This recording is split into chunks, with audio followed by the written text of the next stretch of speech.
想買樓係要揾地產代理先啦，定係揾按揭顧問先呢？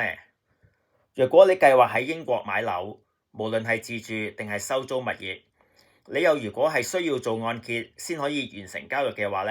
建議你先揾個按揭顧問傾下先。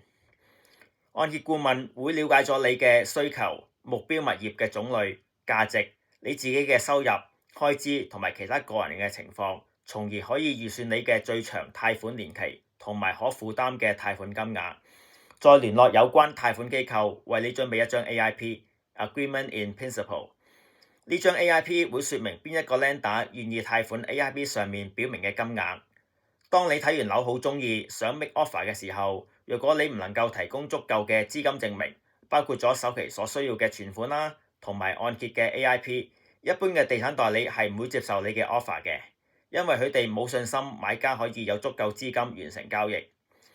所以若果你計劃喺英國買樓，記得揾個按揭顧問，特別係要揾一個有經驗嘅按揭顧問傾下先。若果想獲得更加多買樓同埋按揭嘅資訊，可以 subscribe 我哋嘅 channel。有按揭需要嘅朋友可以聯絡我哋作進一步嘅諮詢。